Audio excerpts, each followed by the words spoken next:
That's awesome. And you're talking, Julie, about the ninth wave calculator? Found Well, it. I've put that up too. Oh, that picture is beautiful. The banner. Yes. Oh, lovely. Yeah. Well, there you go. We have a forum, everybody. So, are you recording, Nat? Yes.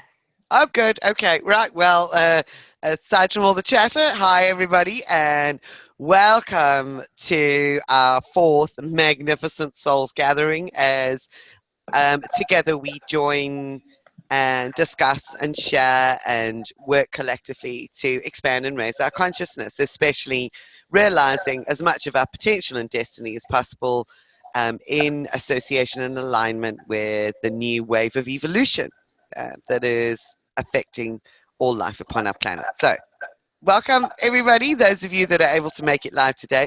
Do you guys just want to say hi so that people can see your pictures up on the screen when they listen to the recording?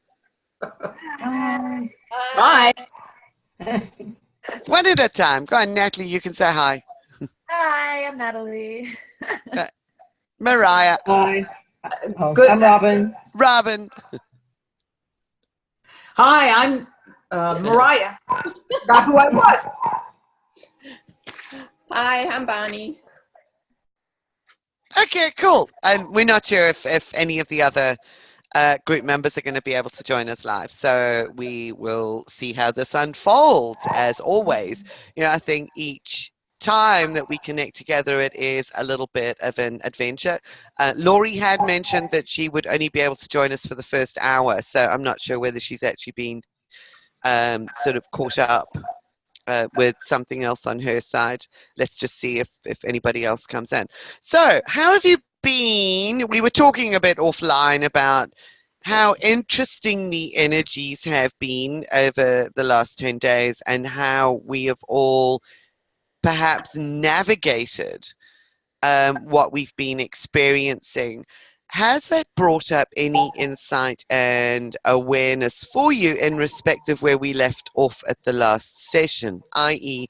what it is that you want for yourself, what it is that you want for the collective, and has it perhaps pushed any buttons in respect of the challenging energies, in respect of the judgments that you observe yourself making? So I'm going to open it up for you guys. Sorry, I just had to look here because there's a very, very interesting thing that happens every now and again with my diamond bowl. And I've got an essence from an ancient yew tree in the diamond bowl with a separate water for the infusion because yew itself is poisonous. But the bowl with the bowl inside it and the yew tree leaves is sitting here in my room next to me, and every now and again it starts tinging. Like there's a resonance, yeah, that is established. So it's not loud enough for you to hear, but I kind of like did a double take and I went, yeah, it's the bowl. Sorry, okay, there's just a little contribution for you. So we have our diamond bowl joining us too. Woohoo! So over to you guys. I guess I'll start. Good. So the thing that I wanted for myself, and I made notes because I tend to get on the spotlight and then my mind goes blank. So I said I want to be consciously fully aware of my infinite potential, and I want to enjoy the journey. So I feel like, and that ties in kind of with the judgments, is that I find myself judging myself where I'm at, and I want to be more loving and more, you know, open and more accepting, and you know, it's always I want to be this instead of, okay, here's where I am right now, and acknowledging that it's a process, and it's always a process, and it's always changing, that I'm always changing. So for myself, I want to be able to focus more on the now and enjoying the now than on what, you know, getting to that full expression, you know, which we all want to get to. But yeah, I think it's finding the balance between being in the moment and still evolving at the same time, I guess. point, Natalie. Yeah, that's brilliant. And there's something interesting there as well with what you said, you know, sort of is getting there almost as if there is a destination to it. Right. And how would it be and how would it feel to perhaps surrender to the journey itself Mhm. in the acceptance that there is no destination? Right. Because for as long as we are in human form, we're going to continue that evolutionary process, continue the rewiring. And can we fully know the absolute potential that's contained within the mysteries of the universe in our human Right. form? Yeah. Yeah. Is that, and I think we're brought up, that's part of the conditioning, and that's part of the judgment that we sit with a lot of the time, is that we need to be goal orientated, we need to be striving for something, so it becomes a process and a journey of striving rather than a process of literally, as you say, enjoying the journey. Mhm. Mhm. So brilliant. Thank you for sharing that. Awesome. That's wonderful. Yeah. Okay. I also did mine, by the way, if it's just like helps set you guys off. I said, I want to, so let me get my book, realize, whoops, realize more of my potential in each moment, be fulfilled in all ways, and to integrate all the unacknowledged parts of myself that have still not become a part of my wholeness. Mhm. So, yeah. So that is what I said I wanted for me. And then what I want for the collective is to assist others in accessing the solutions to their personal challenges and to help build communities fueled by love, unity, kindness, compassion, and a desire to continue growing. So that's just kind of where I've got to at the moment with that. And I think there's still some things cogitating and processing around that to perhaps narrow it down to become a little bit more specific. But that's where I've started with that. So thank you for hearing me. Over to you guys. Well, it's interesting because with the symbols that I've been doing every morning, there's 4 mantras I say, and the 4th one is really what I'm wanting, and it's using my gifts. But to me, that's using my gifts being who I am with joy, fun, and ease, expanding into myself fully, being a contribution to myself and being a contribution in the world, helping others and be who they are with their gifts, which again, as you're saying, Jules, really once we do that, then communities start to build. We can join together without feeling less than, without competition. And I just feel like when you're talking about judgments, mine come from every realm. I'm so kind to other people, so understanding, but I can turn against myself on a dime. And I'm thinking about every time we do some of these, I'm like, I did 2 holodynes now, the one with the group with you, and then I did one on my own. And each time, I'm not sure I'm pulling in as much of the gift, but then everything seems to sort of explode. So I was working on, my husband is overweight. We've been married 23 years. It has always bothered me. And so I worked on this holodyne the other night. And what I got was, what I heard, I didn't get a lot, was this is his soul's path. Okay, I get it. But it didn't ground well enough, because this morning we had, I felt myself being, I made a comment to him and then we had a big argument about it.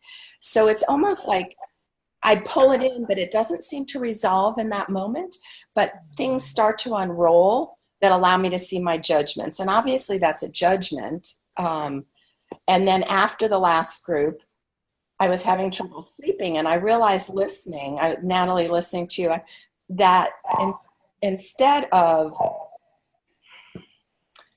I could feel myself thinking, why can't I solve this? Like there was something wrong with me, instead of possibly this was being something that needed to unroll.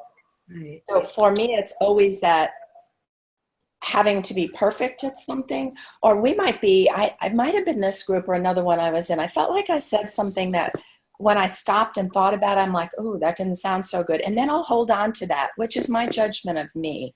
So I think it's really bringing to the forefront these judgments that have been under the surface for me. Yeah. So, thank you, Bonnie. That's brilliant. You know, one of the things that struck me as you were talking as well is that part and parcel of the conditioning and the way that the frequencies are running with this speeding up with the subsequent waves of evolution, because each one is 20 times the frequency of the previous one. So there is this speeding up, is almost the expectation of instantaneous results. yes. As well, whereas again, this feeds into an ever deepening, unfolding, ongoing process. Yeah, so it's perhaps judging the fact that, yes, it's like, well, I didn't feel that it was resolved kind of thing. But yeah, when our commitment and focus is there on a daily basis, we can witness the unfolding of it while also within ourselves, and the easing of that judgment while allowing the other individuals to be who they are. So it's like even this desire to support the growing of communities, you know, like as we're all talking about, is not a desire that comes from a place of needing to fix other people.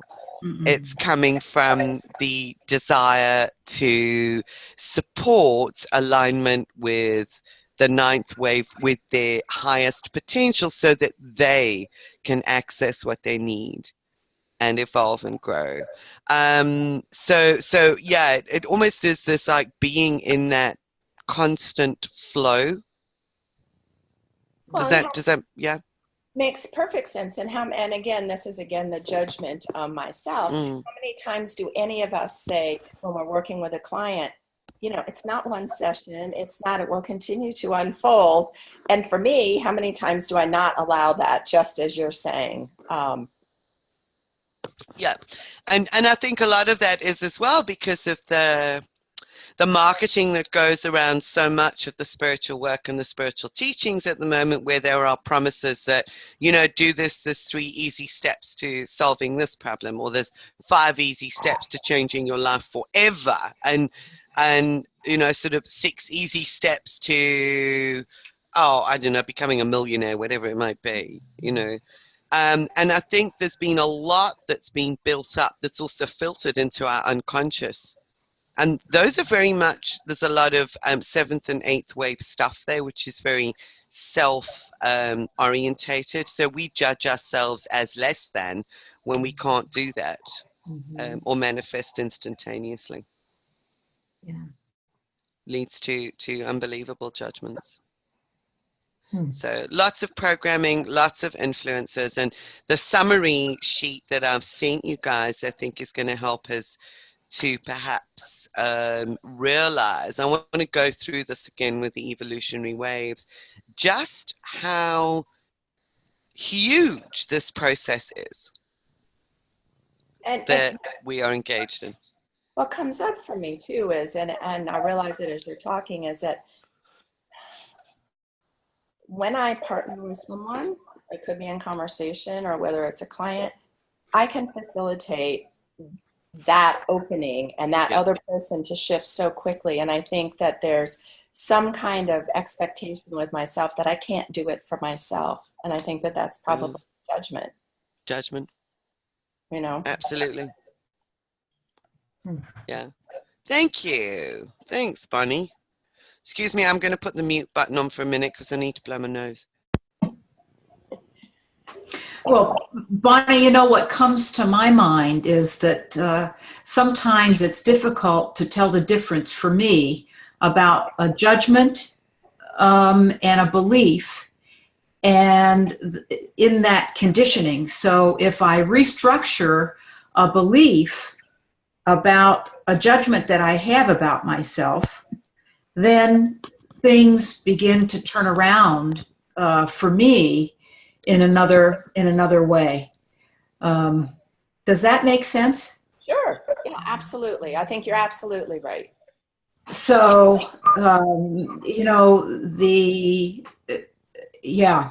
So for me, I'm moving through a phase where I really have to access more of the unfolding of my divine feminine in total, and just let go with the process as we're talking about. And that's been really interesting. It's affected a variety of things, but mostly the way I do business, which is interesting. So there's some give and take and receiving and giving back that is different for me now than it's ever been before. It's not an expectation, but it's like it's a given. It's a new foundation for me, and a way to be. It's okay for that transition to come back and forth. So that really is unfolding in a variety of ways and feels very good. And I think it feels like it's giving me a limitless sense of where this can go. And I think for the collective, from my perspective, it feels like I am opening to really being in full time here, physically, in this place, in this community, wherever it is, and enjoy it for what it is.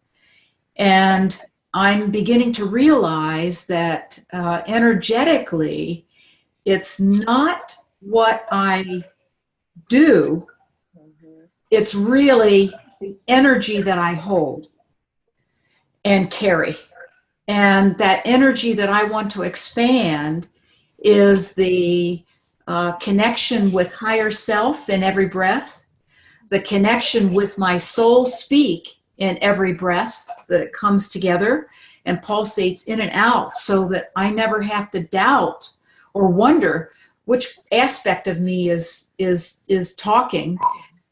Bring up the I am presence in a way that I can really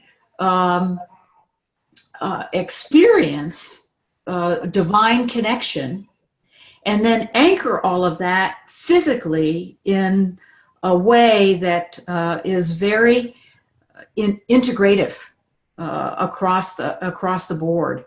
So it holds. So that's where I am. I can say that I'm happy to be here. I'm grateful to be in this society. I'm grateful to be living at this time. And I'm looking forward to whatever is coming, and really trying to, delete. I am enjoying, for the most part, I'd say 85 to 90% of what's happening at this point. And I'd like to raise that to 100%. So fantastic. That's where Thank you, Mariah. And there's a lot there. And what I would say, and that's so interesting, is while we focus a lot on the ninth wave, and we're talking about that, we're still in the process of activating the potential in the holograms of the eighth wave.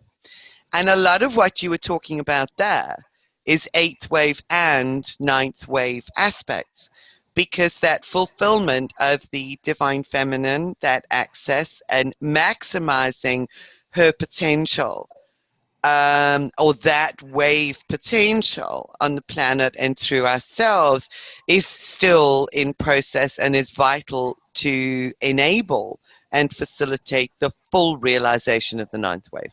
Mm. So you're actually talking about both and actually bridging two levels of evolution. And in essence, we're all doing that.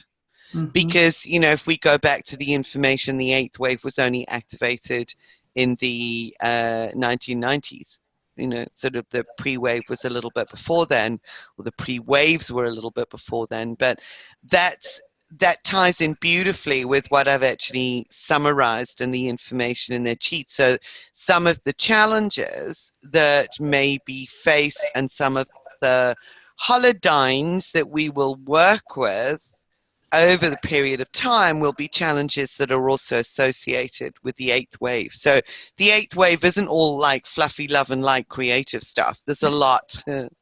No, there's a lot in the eighth wave that we need to restore, transform as well in respect of the holodynes that we carry and that we've inherited. So yeah, some lovely stuff there. Thank you, Mariah.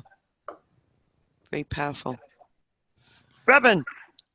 Me, my goal has been for some time to be more connected intuitively in a communication with nature and nature beings and what I call the hidden realms, because I feel like, well, for me, I know it's definitely a path that will bring a lot of joy and transform the planet. But I feel like then, like the rest of you, that then I could bring it to community and that it would also be beneficial for a lot of other people too. And, it bothers me that there are kids that have never run through the woods and, so anyway, that's my goal. And what's come up for me really, Mariah spoke about it, is I've known logically that my light is important here on the planet, but recently I've started, I guess, to bring it to heart or somehow feel it more and know it more in a different way, because logically I know a lot of things that I don't really bring into my life. And the other thing is the being versus doing has been a big theme. I was always a doer, a fixer, a rescuer, all that stuff. And now just this being my light and being where I am is enough. And it's really difficult for me to make that transition. So that's come up. And in that is also the thing of setting boundaries, because in the past, thank goodness it's kind of more of a distant past now, but I would completely deplete myself to give to someone else. Mm-hmm. So it's still hard for me to think I could help them, but yet back away, because they have to be willing to help themselves. Mm-hmm. If they're not, then I'm just depleting myself. Mm-hmm. So that's been even though I've set my boundaries, then for me to be happy with that, because there's still a part of me that's going, but I could do something. So just being able to be at peace with knowing where my boundaries are is a big one. Mm-hmm. Mm-hmm. Thank you, Robin. There's also something interesting in what you said there about the boundaries versus wanting to assist and support and wanting to often step in with other people. And having those boundaries is a really good thing. Mm-hmm. When we are in constant communication with our divine self and our higher self, it's almost as if those boundaries fall away because we don't need them. Because in any moment when we have surrendered completely to that guidance, we trust that there will be circumstances where we are guided to do something for others. Mm-hmm. And there will be other circumstances where the guidance says, no, you have to step away from this one. So it's almost like putting those boundaries up doesn't preclude you being able to do that. Because the connection with the guidance, which is your goal, sort of, and the nature spirits will actually facilitate you being in the right space, doing the right thing at any one time. So it's also part of this conflict between being and doing. Yes, that when we are exactly. in that space of being, we can still be doing. Right. It's just, yeah. Yeah, I agree. It's the guidance from my higher self that said step away, Yeah. but that old part was still saying but. So Yeah. yeah, it's and the other message that I've gotten when I say, but I want to know the spirit of the land. I want to know more of this. It's the message is know yourself first. Mhm. That's Very interesting. that's part of all of this, I guess. Yes, yes, absolutely. And it's being at peace with that, because in the Exactly. knowing of yourself, yeah, so it's like not trying to fight that, and it's going, oh, okay, no, that's wonderful, because somewhere along the line, we talk about these judgments. The judgment actually comes in that says, but these highly evolved beings are supposedly now in touch with everything, and you can communicate with animals, and you can communicate with the spirit of the land, and you can do this with the grids, and you can do this, and you can do that. Well, no, maybe not, because maybe that's not the way that your higher self and full potential self was actually designed to facilitate life through your meat suit, as Laurie calls it. Sort of through Yeah. through this body. And I think it is interesting, and again, there it's a function of sometimes this surreptitious programming that is happening, that we take on board those beliefs that we need to be all things. Mm-hmm. When we are interconnected with the one, we have the realization that we are this individualized unit or enfolded package of consciousness, which is an aspect of the one. We don't necessarily have to have all of those abilities and qualities to be living our highest potential. Does that make sense? Yeah, it's just like that. The fact, I don't know. I'm probably doing a lot that I'm not either giving myself credit for or not Yeah. aware of. Yes. I don't have to do more. But if I choose to create something more, but first I think, I need to know myself, know my power, know, a lot more, maybe not a lot more, but some more. Yeah. Before I, Well, what you missed, Robin, which is interesting, because we kind of went around and got into this core point with one of the earlier discussions where we said our actual mission, if you like, is ourselves.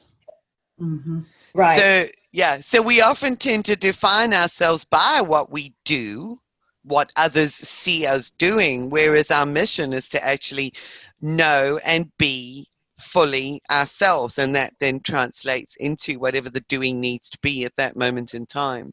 So yeah, you're right, and your higher self is right. It's like, know yourself, Mhm. because that then flows through and just guides everything else. And that's quite true. You don't need to or have to or pressure yourself in a sense.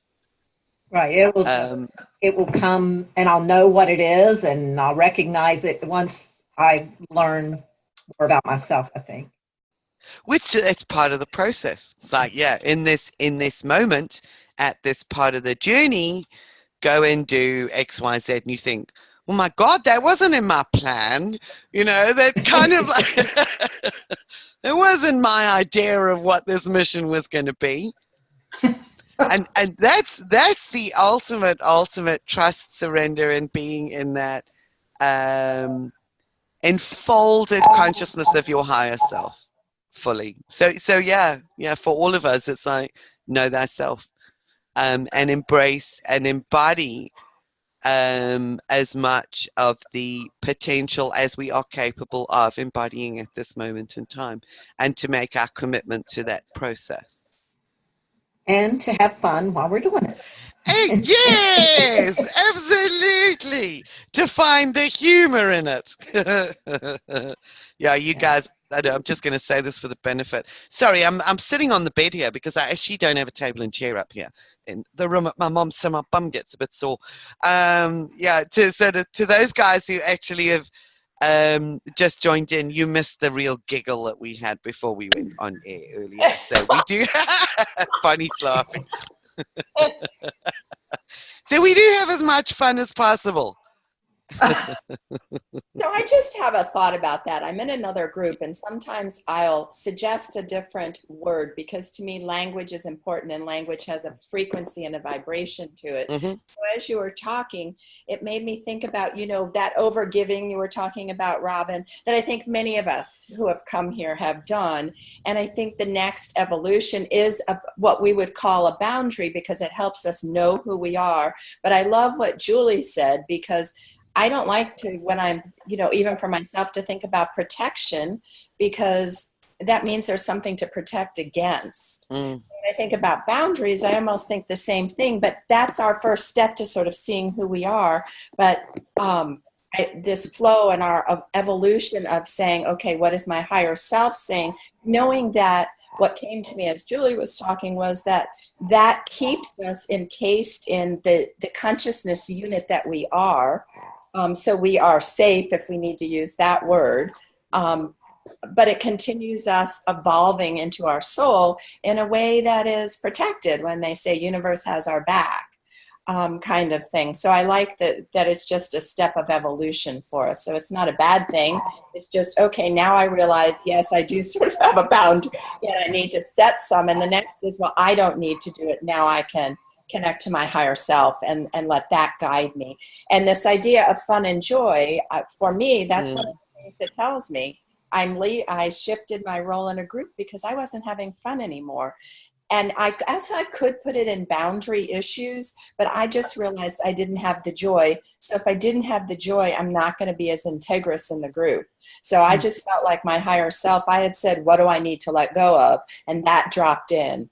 So an easier flow to me than saying I need to put a boundary about what's going on in the group. No, just that I'm not having joy anymore around it. But boundaries can work two ways. Like maybe you're protecting other people from you. Like just because, you know what I'm saying? You like if you were very intuitive, you don't just walk up to everyone you get an intuitive hit out and tell them what it is. Right. So some people, if they're not asking for your help, you don't just go force it on them.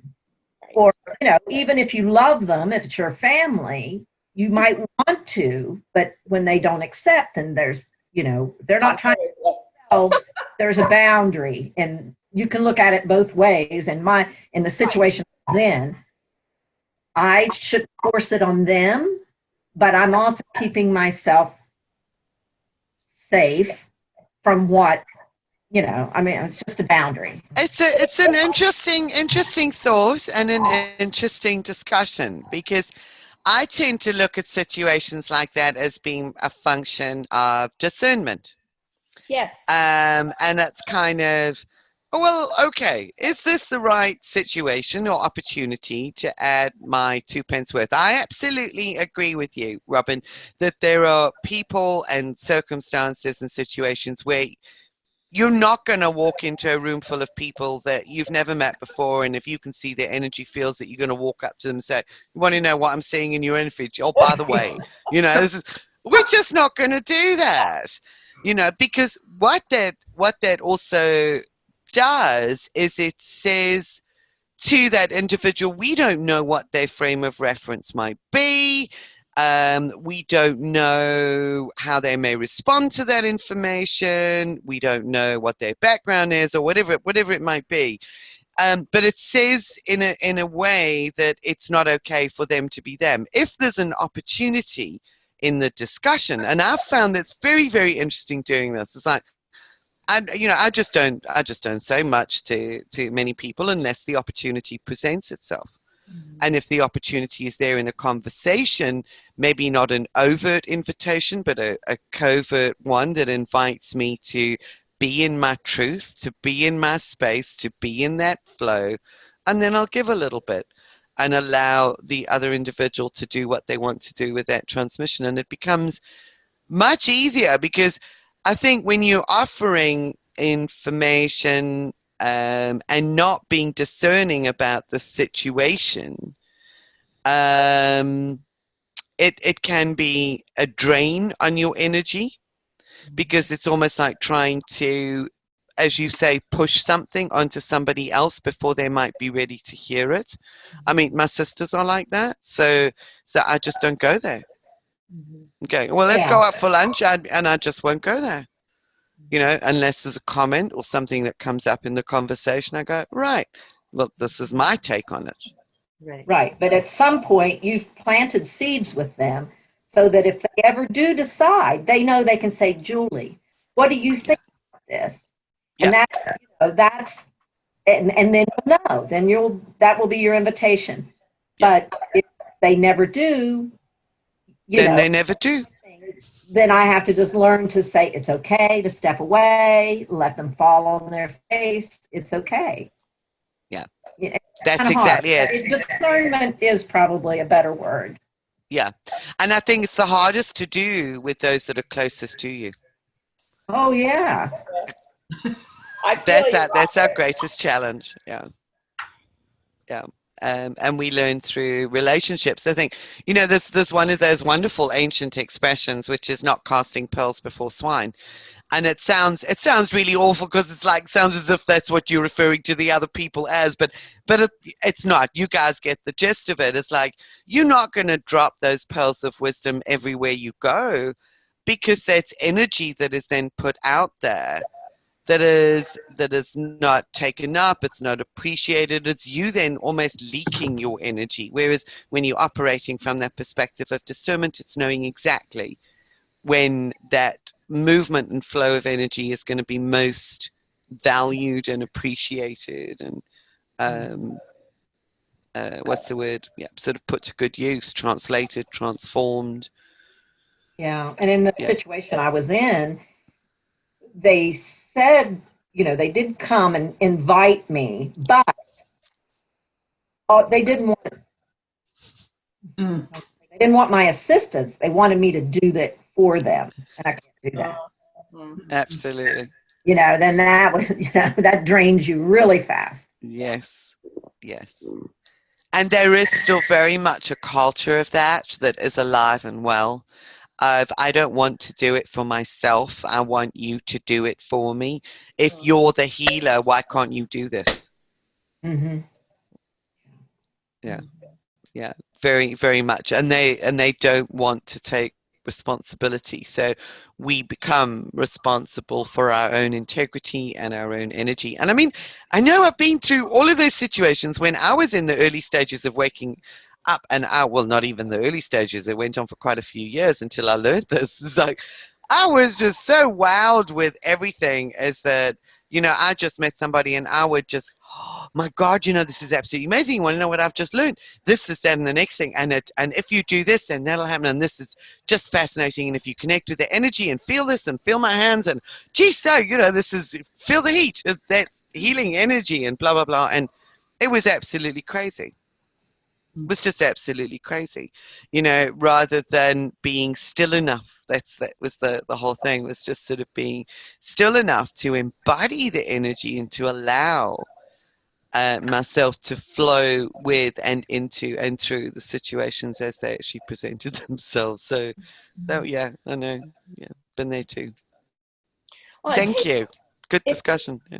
It takes a lot of thought, Robin, because I'm thinking about my family too and some of that. And I had read an astrological report about our U.S. president, and it wasn't really about the president. It was about astrology and how kings and queens paid attention to that. Mentioned Trump, but that when I just went on to talk about the sign, I was not thinking when I walked into my daughter's house and mentioned this in front of my son-in-law, OMG, the argument. Now, I was not heated. But he got so worked up. And the word that comes to me as we're talking is, and it's an old world word, but more sort of in that frequency band of understanding, of alignment. And afterwards I was like, why did I open my mouth? And I felt bad about it. He actually apologized to me, but I'm like, there wasn't an ability for him to be open to understand what I was saying. And so like Julie was just saying, it's like, why did I even say that? There was no way, as fascinating as I thought it was. So I just think we learn, as Julie's saying, in discernment. If I had just stopped and thought for a moment about it, I would have said, nope, it's going to be a trigger. But I didn't. I was all excited about it, Yeah. Yes. Maybe that trigger was just absolutely meant to awaken something within him. That was my thought afterwards, because he doesn't usually, he's more conservative, doesn't usually come back and apologize. Over the years, they've been married 13 years. There have been some things that have been said, but I felt like something shifted. I don't even know if he was conscious of it, but my kids were there and the grandkids were there, and it went on for about a half an hour. So I was like, oh. Yeah, interesting. Love those things. Okay, ladies, thank you. So, do you guys have that document open? Yes. I'm just gonna. I don't know how you're opening it and still be on this Zoom. Are you on a Mac or a PC? Pardon? Are you on a Mac or a PC? PC. Okay, I can't help you. I just before we window. Yeah, you can usually open another window, but don't worry, Robin. I'll send it to you afterwards. Anyway, I'll email it so you'll have it. But we can just work through the concepts. But there's something that I just want to give you guys, because this whole thing of what do you want? So many people struggle with the what do you want story, is to perhaps also review what you've written about what you want in respect of what are the 3 highest potentials that you would like to realize for yourself. And just with that phrasing and that wording, it perhaps changes our ability to connect with our highest potential self. What are the 3 highest potentials that you would like to realize? So, Julie, I watched this. I'll put the link up on our group. I watched Vernon's 10-minute video with a couple, yes, and it talks about the highest self. That helped me a whole lot, because he's so, oh wow, he was so skilled. Yes. With it. I can't remember if it was 2 or 3. Did you see it? Yes, there are a couple of videos, and now that we've got the separate group, I think it's a great opportunity to post those videos up, because he talks about the holodowns, he talks about these concepts, he talks about the higher potential self, the full potential self, the higher self, the full potential self. So yeah, I put those videos up on the Facebook group. Then maybe look at reframing what it is that you want and see if you can actually achieve perhaps greater focus and clarity by just reframing the question. Yeah? Mm-hmm. What are 3 higher potentials that you would actually like to realize? Now, the reason why I've given you guys this summary of the waves is so that we can sorry, I'm just trying to pull the document up, so that we can use this to perhaps get some focus when we do the holodyne work, in respect of looking within for things that we want to actually transform and bring that higher self potential into. These are things that we are influenced by. Where have you gone, Bonnie? I'm here, but my husband came down for lunch, so I'm going to grab him while you're talking. Okay. Hello. Right. Excuse me. He said hello. Hello. Hello. Hello. Hello. So, okay, I found the influence of the waves of evolution. Yes. Was there another thing you were talking about, or No, is that that's it? the one. That's the one at the moment. Okay, I'm going to print this. So I might want to mute Okay. myself here for a minute. Okay. I'll go back to this. Oops. Now I can't get back to you guys. Okay. Everyone else is muted. Yeah, I don't have a functioning printer here at my mum, so I'm going to have to read it off the screen.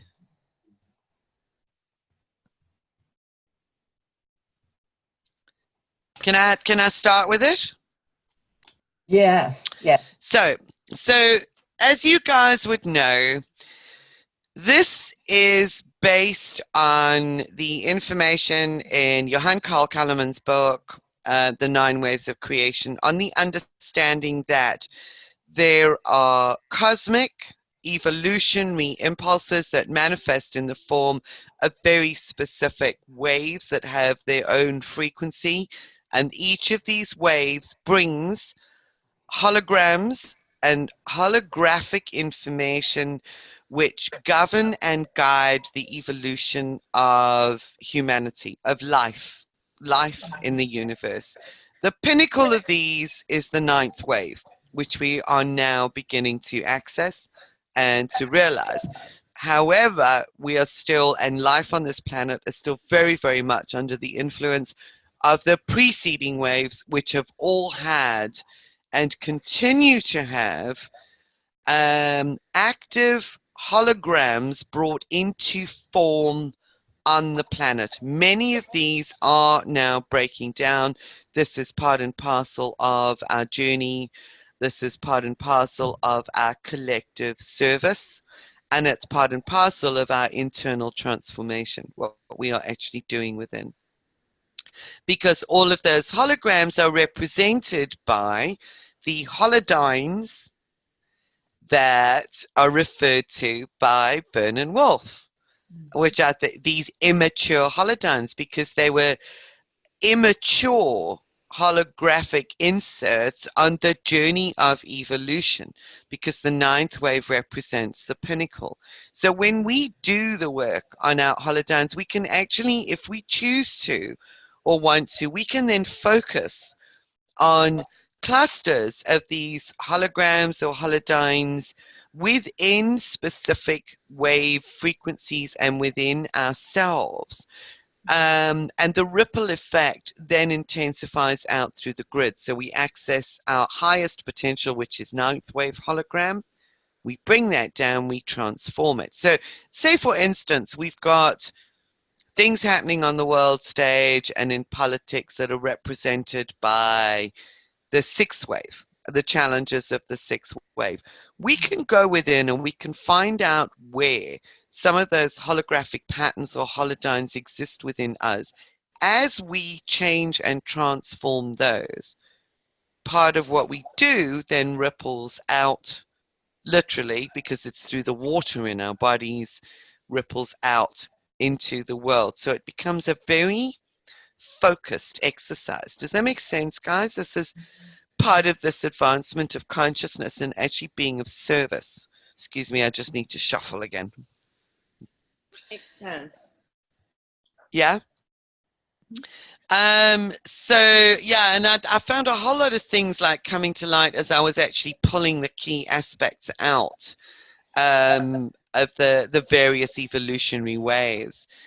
So let's just have a quick look. We know that the 9th wave cycle, and I've put that link to the 9th wave calendar up on the new group page. Excuse me, I need to cough.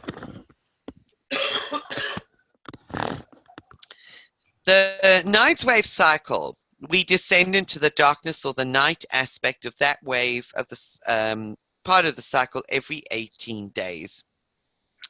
And in the darkness or the night aspect of any one of the waves, there is very little creation that takes place. The actual creation of bringing things into form tends to be during the upsurge, during the day parts of the wave. At the moment, in respect of the cycle, I think we're on the downslide, and I think there's 2 or 3 days left, and then we hit the night, but we're already on the way down at the moment. So we really enter into the relative stillness of the night.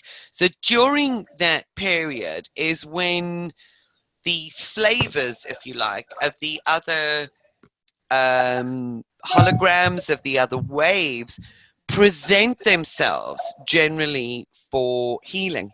So we have an opportunity then, as the shadow aspects of the holograms of the prior evolutionary waves may present, for transformation. We have many centuries of programs associated with these waves that are arising within the collective field, as well as in your personal consciousness. So it helps to be aware of what types of issues may arise and even be intensified during this time. So we can often see this playing out on the collective stage. And at the moment, it needs to be said that we are in a downturn or a night time of the 6th wave, the 7th wave, and the 8th. And because those are much longer cycles than the 9th wave, they extend for longer periods. So we're not creating at the moment within those particular cycles either. So there's nothing new that's arising out of that. Rather, it is an opportunity to transform what has been created into its highest expression. Does that make sense, guys? Are you with me? Yes. Yeah? Okay. So with the 6th and the 7th waves in particular, there are tremendous resonances from ancestral and past life experiences. Oh, excuse me. This means that your inherited holodynes from your physical lineage will likely be activated, and many of these old patterns become active as challenges in our lives, especially during the 9th wave night. So let's take a look at what is contained within these waves, because it will assist us on focusing. Because every single one of them, even though we may look at it on the collective stage and actually judge it as being good or bad, actually has served a benefit in respect of bringing us to the point where we're at the moment. So it's also another opportunity to perhaps look at how we judge things. Each one of these waves has been absolutely essential for the human journey of growth and development, if you like. So the 6th wave was initiated in 3115 BC, so that's 5,000 years ago. And we would have been impacted by sort of pre-waves, if you like, tastes of that interference patterns even long before 5,000 years ago. The frequency of this wave is such that it has a day and a night of 394 years each, so the total wavelength is 788 years. Okay, so yeah, it's a very, very long wavelength, and it impacts humanity as well for very extended periods of time. The general characteristics of the 6th wave are that it is patriarchal and left-brained.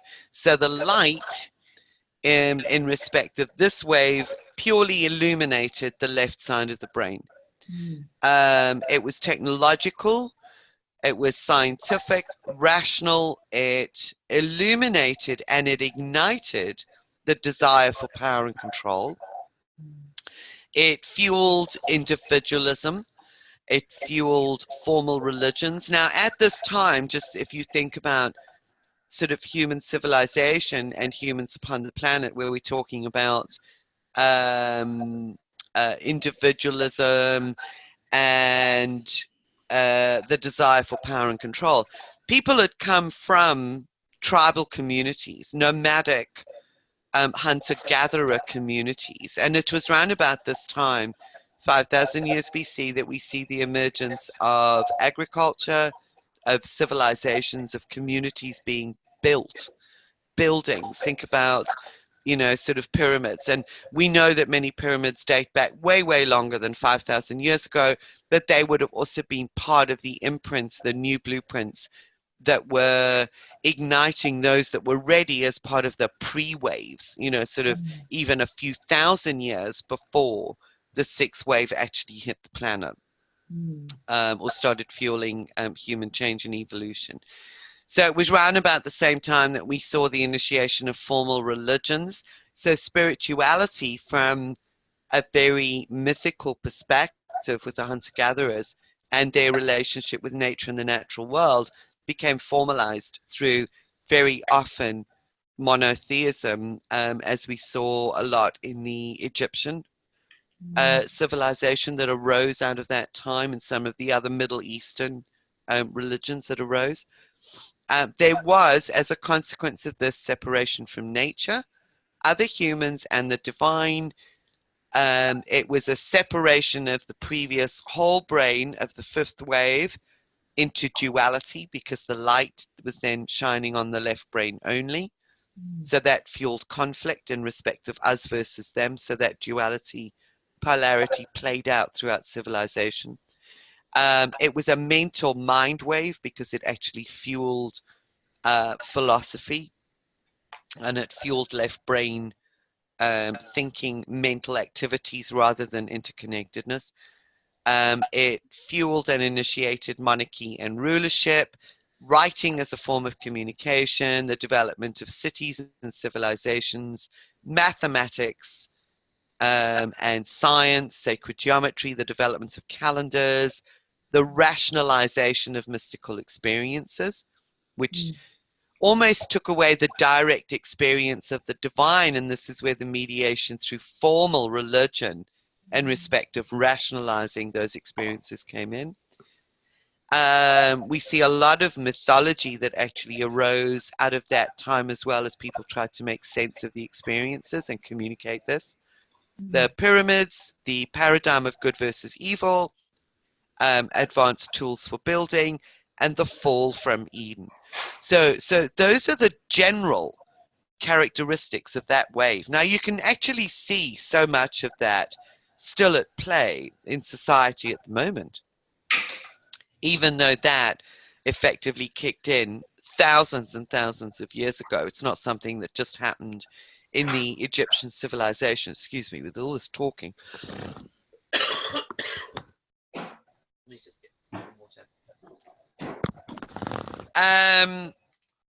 Okay, so the benefits of this wave were that it fueled the expansion of the rational mind and the ability to think, critical thinking.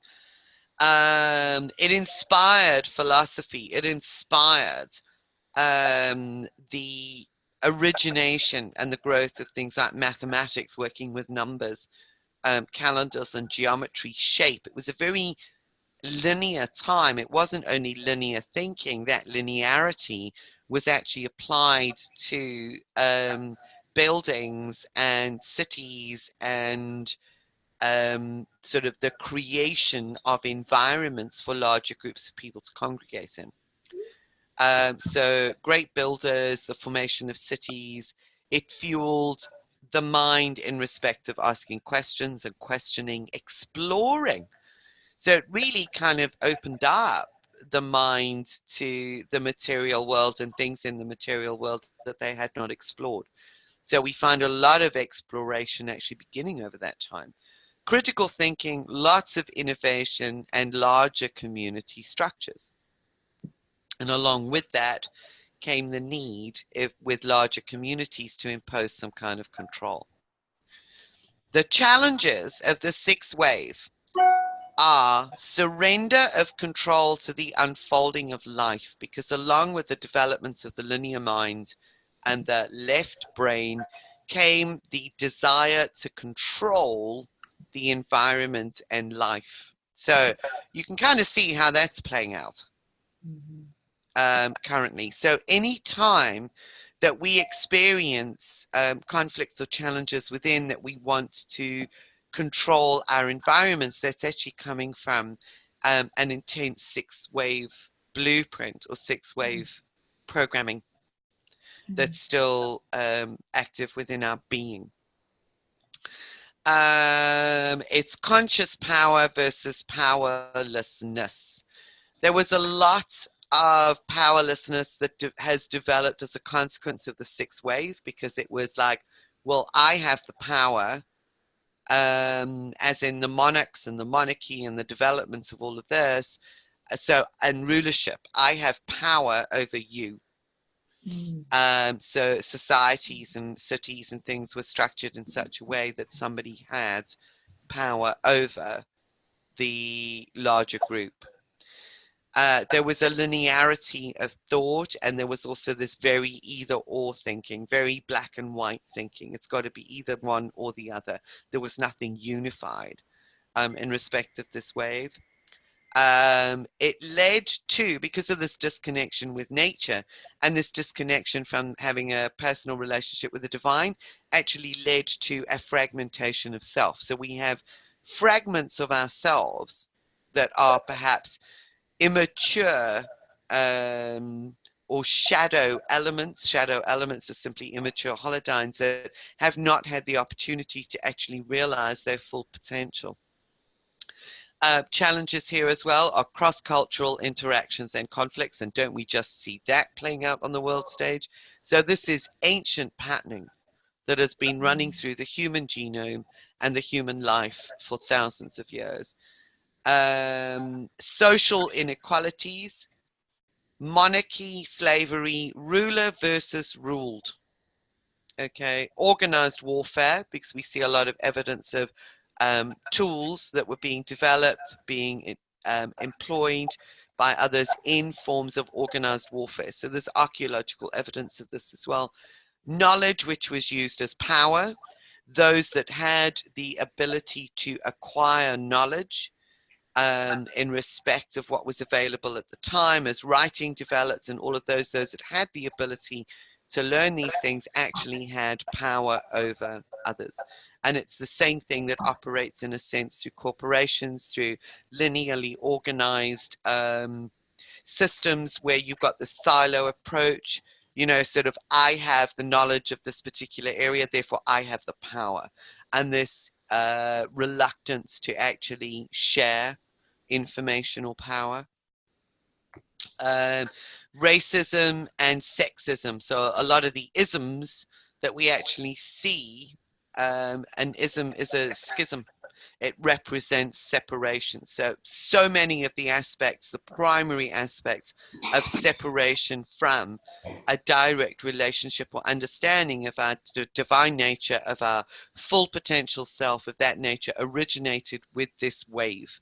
And these are still active today. So these are things that you may actually want to explore in respect of which holodynes, which aspects of this hologram are still active within you. Because the thing is, we don't know what the timing is actually going to be. The ninth wave is active. We know that it's here. It's been active since 2011, so that's 6 years. But in cosmic terms, that's a very short period of time. We know that the wisdom of the ninth wave is going to effectively neutralize all of the discomfort, all of the, all of the fragmentation that has happened as a consequence of the previous waves, all of the shadow waves in which these particular holograms have been applied to govern and control other people. Is that ultimately the ninth wave is going to neutralize all of these. We just don't know what the timing is going to be. The more people that are aligning with this work and aligning with the ninth wave and actually actively seeking to transmute, transform these holographic patterns, the less time it will take. However long that takes is not necessarily predetermined. What is predetermined is that the golden age actually does await us in respect of this transmutation taking place. And that's always, you know, as I've said to you guys, that's always what gives me hope and keeps me going, because this process cannot be stopped. You know, we can just support it or we can resist it. So does that make sense, guys? You kind of got that? Can you see how some of that patterning may actually be playing out in your lives, may actually be contained within you, so that we can provide that as a lens to focus internally? So you may wish to choose sort of one from the 6th wave, one from the 7th, one from the 8th, in respect of doing some further transformation work. What I'm going to do, by the way, is I've got a script for doing and working with the holodynes. And what may be really nice for you guys is to connect with one of the group as a partner, and to do a live session with each other where one of you actually facilitates that script and process and respect of transformation with the other, rather than you doing it on your own. And that's based on the understanding that all of the transformation that we do in this life, none of it, while we are responsible for what we do, none of it is achieved without relationship. It's not achieved without other people. We do not exist as an individual silo. So it's a beautiful way, I think, to perhaps start working with the community. What do you think? Love. It sounds good. I like that idea of partnering. I have a question. Yeah. So we're looking at the shadow. Mm. If there's an aspect in a wave that you want to embody, do we do that from the 9th wave? Or do we look at it as we're looking at, if it's an immature holodyne that hasn't completely evolved? I think that's a very good question, Bunny. And what I would say is that you may find because remember that whatever the challenge is, it's being created by the potential. You may find when you do this and you sharpen the lens, or you place that focus lens into the holodynes and holograms, that the potential for maturity for that holodyne still exists within the 6th wave or the 7th or the 8th. That's what I was wondering about.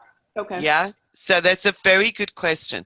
So it's almost like, ultimately, the ultimate reunification is going to happen with the 9th wave.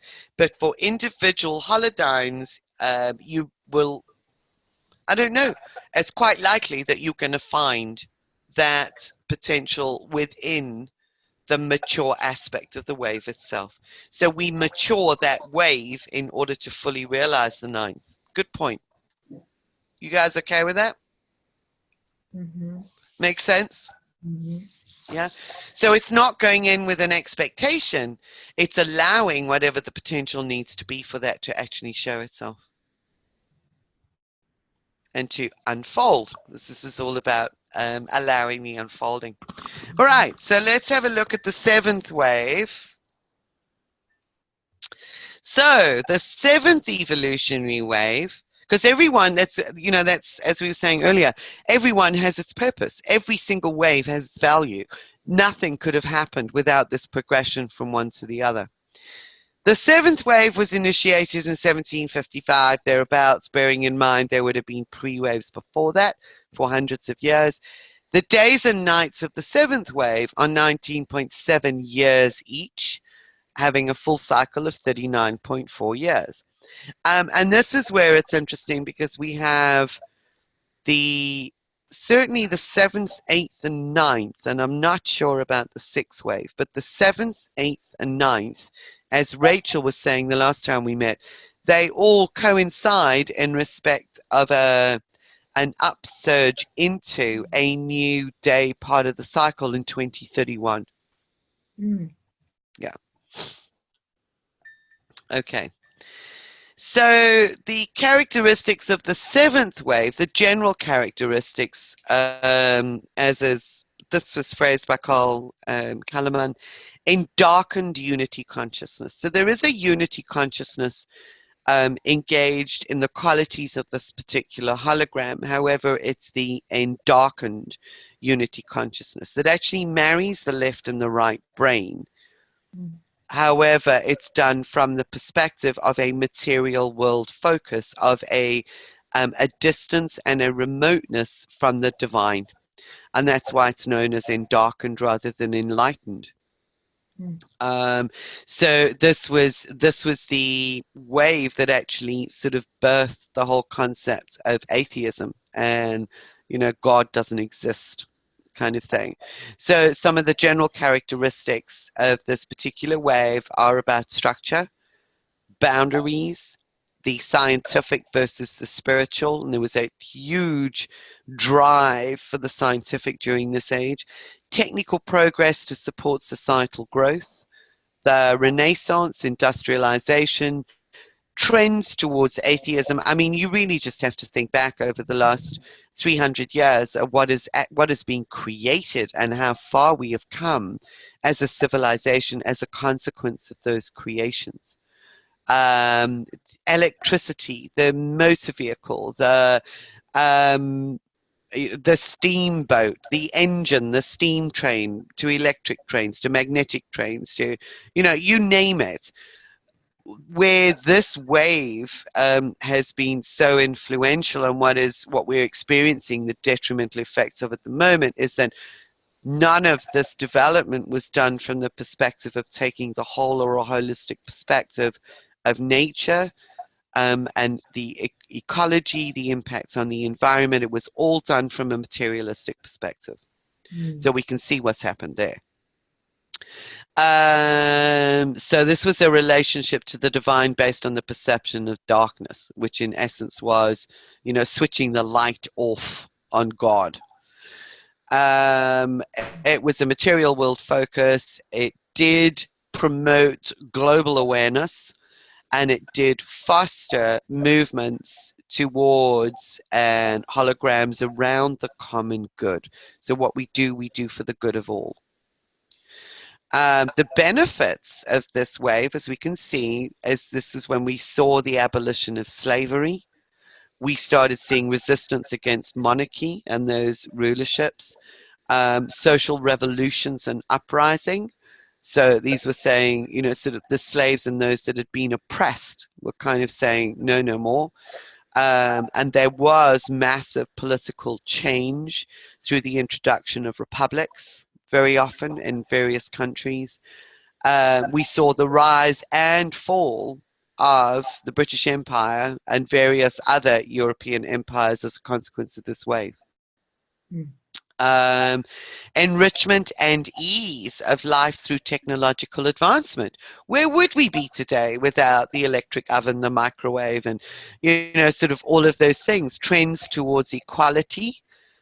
In that sense, there was an absolute upliftment of people and the population through the impact of this wave. A lot of that is starting to be reversed as a consequence of lack of awareness and the disconnection from the divine that's continued.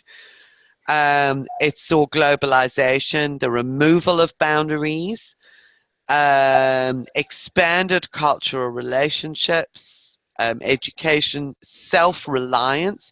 Here's where we started seeing the building up, rather than reliance in community, as we started seeing the development through education and through technological support, through advancement of individuals growing within themselves, becoming a bit more understanding of the capabilities that they had, building internal resourcefulness and strength, people pulling themselves up by their bootstraps, and the advancement of societies, because suddenly education was open to a lot more people rather than reserved for the elite few. Greater equality for women, children, the oppressed, the global trade, open markets, freedom and liberation. So you can actually see, you know, some of the higher benefits of this particular sequence within the evolutionary waves and the holograms. However, the challenges that we still face and that we embody within us are that we're often bound by strict definitions and limitations in respect of what is right and wrong, by boundaries that have actually been imposed upon us from others or by others. Thinking outside of the box is fairly limited, because thinking outside of the box almost implies entering into hyperspace and other dimensions. So there was a lot of confinements of individuals to specific strata of society and not being allowed to break out of those boxes that had been defined for them. So while slavery was abolished, boundaries imposed by others as well as self-imposed boundaries have actually almost become the order of the day. Those blocks and boundaries and limitations also limited the human experience of the one source, whether that's through the continued application of formal religions, all of the pain and the devastation of the Inquisition, the way in which religious order and those strict definitions and limitations were imposed upon people actually has caused huge fixation and fixing into those holodowns within the biology of our being and in the collective. So massive focus on the material world, reduction in intuition, so people were shut off, actions without consequences, so development took place regardless of the impact on people and the environment. We see that happening at the moment. The globalization and the opening up of societies around the world also placed global corporations into position as the new rulers. So while there was the abolishment of monarchy and slavery, there's almost been this subtle transmutation or transformation into the takeover of that role by the global corporations, becoming the new rulers. And what has happened through this wave has been the craving for novelty. So it's just this ongoing development, almost change for change's sake, and the desire for something new, something new, something new. And we see that playing out at the moment through the digital age and the bringing out, the constant bringing out of new technologies. So this is where we would also need to perhaps examine within ourselves this, we see it also in the new age and in the spiritual arenas, this craving for something new, people who go from one thing to the next, to the next, to the next, without finding the resolution within themselves. And staying long enough and committed enough with any one thing to actually see that through and fully experience the gifts and the transformations. Does that make sense? Yeah. Yeah. Mm-hmm. And there's a few very serious faces there. Do we need to open it up for a bit of interaction and discussion? Yeah, that's good. Now see the smiles. Yeah. I don't want to bore you. I don't want to go a little yak, yak, yak, yak, yak. Would anybody like to contribute or have anything to say at this moment? It's not boring. I'm just in a phase of just kind of processing it, and I'm also taking some notes. It's brilliant, because you'll have the document to go through and sit with again, and you'll find perhaps that certain things jump out at you. As we know, that's because that's how it works, as they come up for your attention, moving on from here, or that need transmutation. Do you want to say something here, Natalie? Natalie, you okay? Yeah.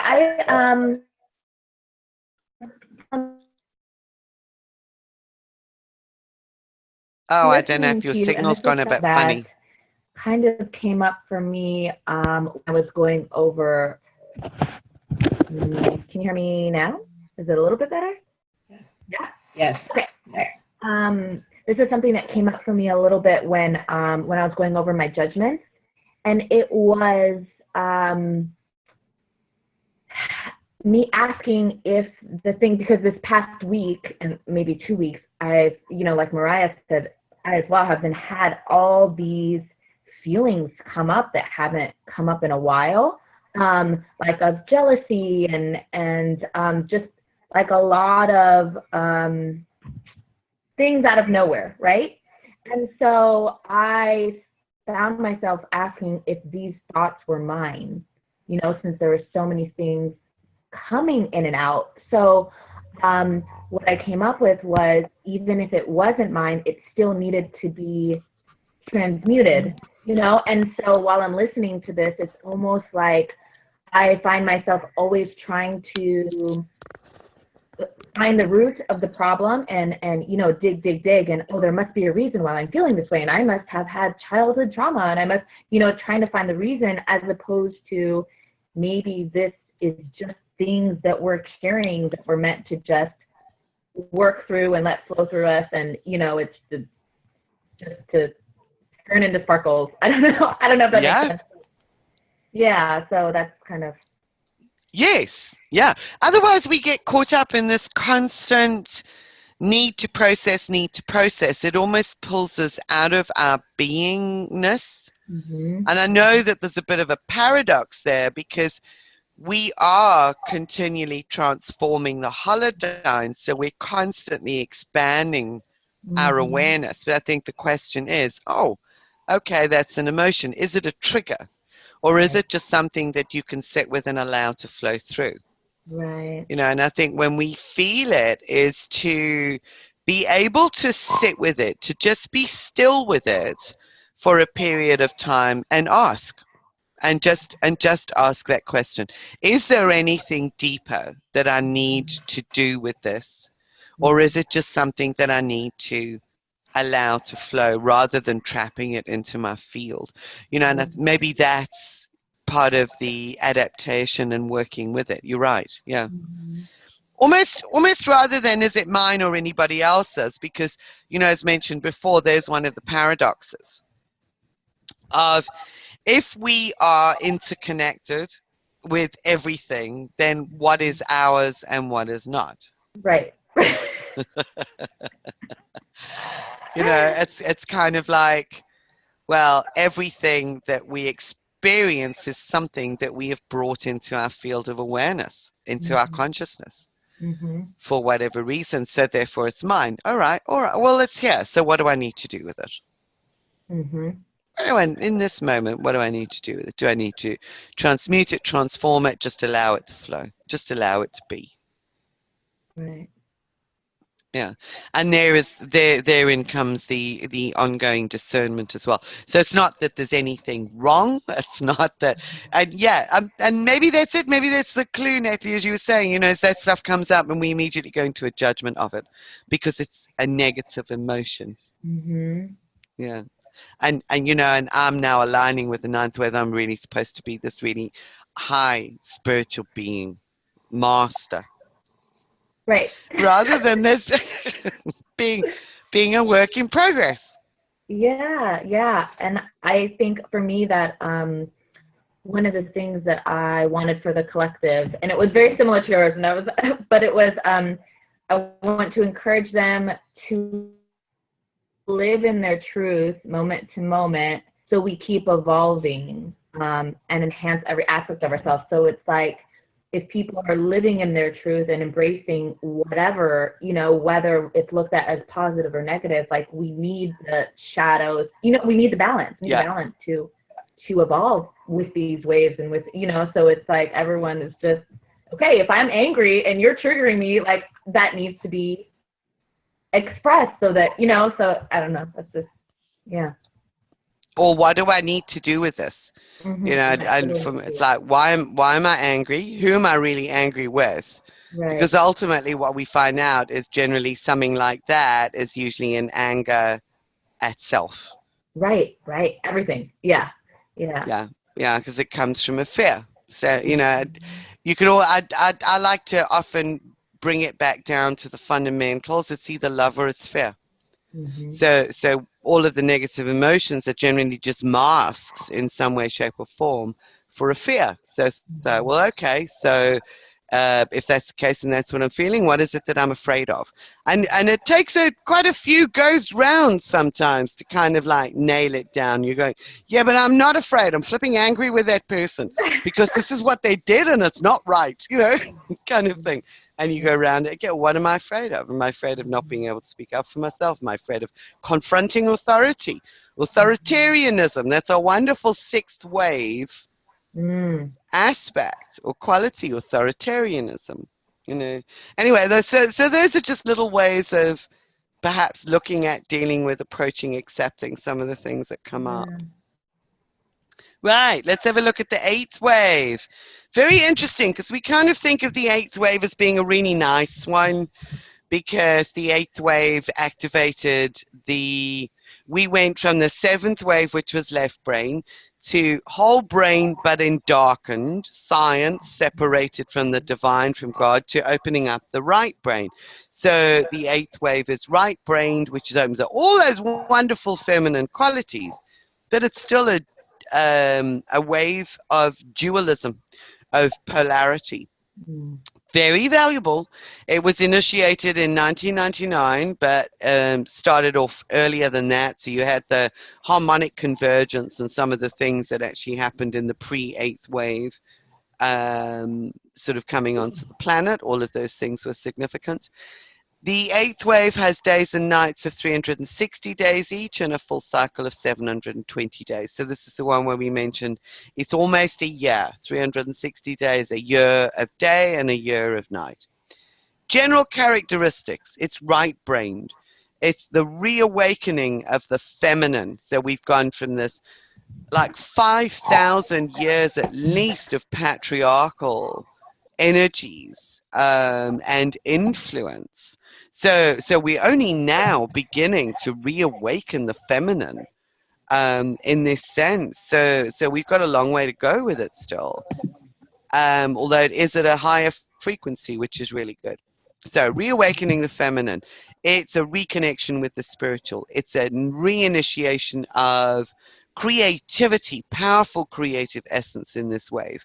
It is the new age, if you like, so very eclectic views on spirituality in certain cases. So spirituality has kind of become not so much about the direct relationship with the divine as much as it is talking to the ascended masters or the Pleiadians or the whoever else you want to talk to. And it's almost detracted from this direct divine relationship. So we need to be aware of these pitfalls, which have been part and parcel of this waveform, if you like. Spirituality sometimes without recognition of the divine. And that's what I've just mentioned to you, because sometimes this is really interesting. When I was pulling this out of Carl's book and I saw that phrase and I went, well, that's interesting, because we kind of think opening up the right brain, it opens up the conduits for a connection with spirituality. Now it actually opens up the ability to connect. It opens our intuitive abilities. It opens up all of the psychic channels and all of those abilities, which are not necessarily used in service to or in true recognition of the divine. So some people have become enamored with just having psychic gifts, almost assuming that that is a divine quality, which is a real pity, you know. So those who are psychic or viewed as spiritual gurus, which is not necessarily the case. So part of the frequency of this wave is about more. Eclectic spirituality, which I've just mentioned. It's about faster connections, smarter technologies, huge creativity here, automation, intuitiveness, and you see this actually happening. You guys will be able to relate to this. Text versus images in respect of communication. So we're talking about conceptual communication as opposed to the written word. And don't we just see this in the explosion of YouTube, in the explosion of video communication? How few people are actually using books, kids at school using iPads, not having the ability to write anymore. It's all done on a keyboard.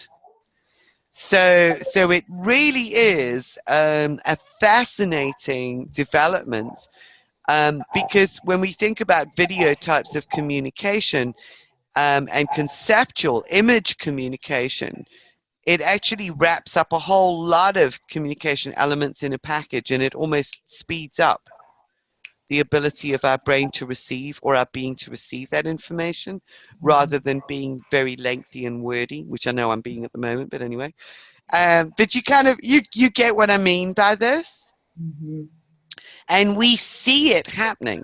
So it's speeding up the rate at which we can actually connect with and absorb information because it's being presented in a different way.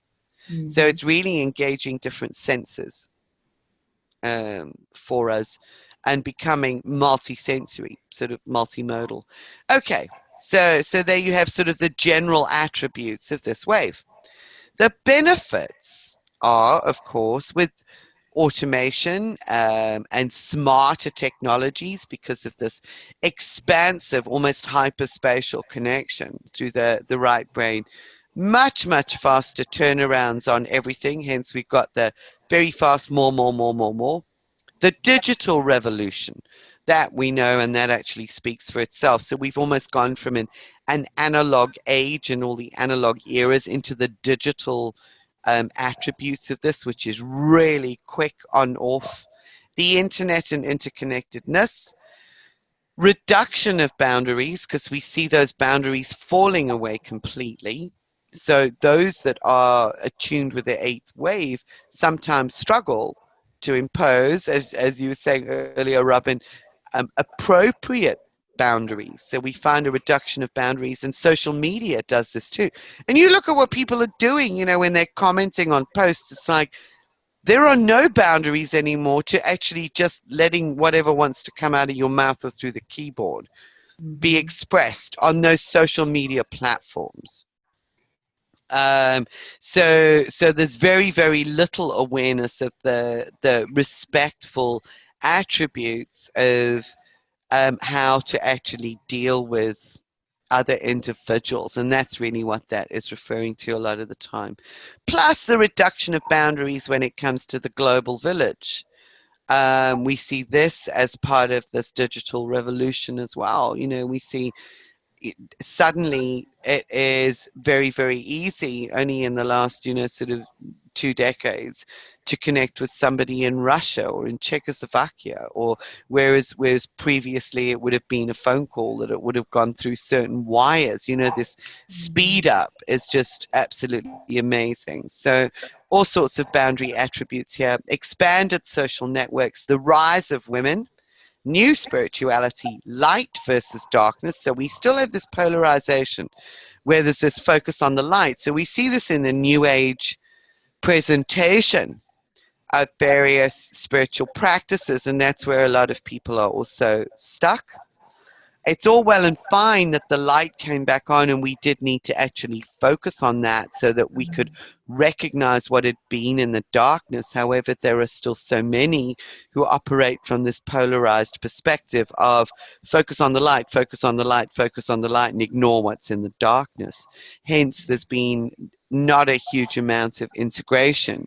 And you found, you know, sort of writers like Debbie Ford and some of the others beginning to step forward with a lot of the shadow work, because this is vital to working with the darkness of the previous waves, is dealing with aspects of our shadow that are trapped within those immature holodynes of those previous waves.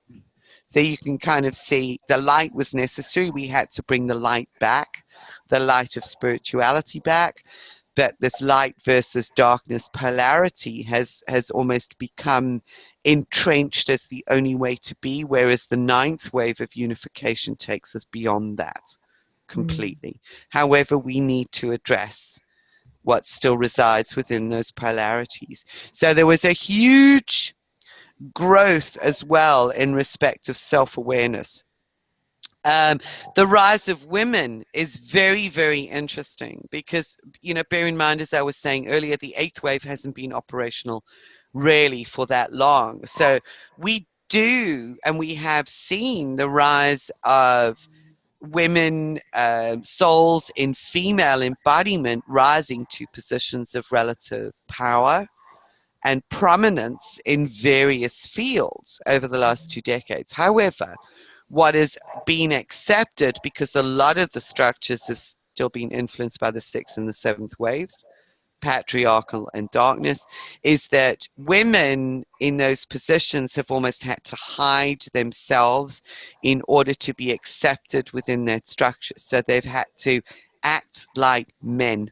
You know, witness the Secretary of State, you know, Condoleezza Rice, Theresa May, you know, what she's doing. Margaret Thatcher in the 80s was a great example of one of these, you know, the Iron Maiden and the Iron Lady. So there is still a huge amount of shift and change that we have to do also within ourselves in respect of valuing that deeply feminine attribute that we can bring into the world. Yeah? So that that becomes evident in those positions of power. So the challenges to the eighth wave, or in the eighth wave holograms, will be at all levels: physical, health-wise, emotional, eighth wave frequencies. As mentioned the last time, those that came in pre-wired for the eighth wave really suffered and struggled physically. So if they were born before 1999, in the sort of couple of decades before that, or even like now, you were born pre-wired for the eighth wave. In order to realize and manifest that has actually resulted in banging up against really deep embedded holograms and programming, which we didn't know how to move or how to shift. As a consequence of that, we were not living the blueprint, if you like, of our physical body. And it resulted in a lot of physical and health conditions over the years. And a lot of challenges. That makes sense, guys? Yeah. The expansion, the challenge is the expansion of feminine consciousness, the allowing of that, because that is what is needed in order to balance this rise of women with the masculine attributes. We really need to anchor the aspects of feminine consciousness into those holograms. Economic inequality, and this is really interesting because there has been and continues to be, and this is going to be a challenge, and it's perceived as being a challenge at least for the next 2 decades, a decrease in the value of human labor because of the automation and the focus on robotic automation. And smart technologies. So there is massive economic inequality that's going to happen because the wealthiest, and we can see it happening as well through the banks, the too big to fail stories, is that wealth continues to be focused into the top 1%. And these are the top 1% that actually have the funding to invest in new technologies that do not value human contributions or human labor. It's technologies that actually are fueling this inequality. So it's kind of like, as part and parcel of the embedding of the ninth wave, some of the ninth wave attributes of reunification are going to be projects that truly recognize this and seek to redress the distribution of wealth and to bring in the ninth wave version and vision of equality. But we're still going to see a widening, I think, of that gap before it happens.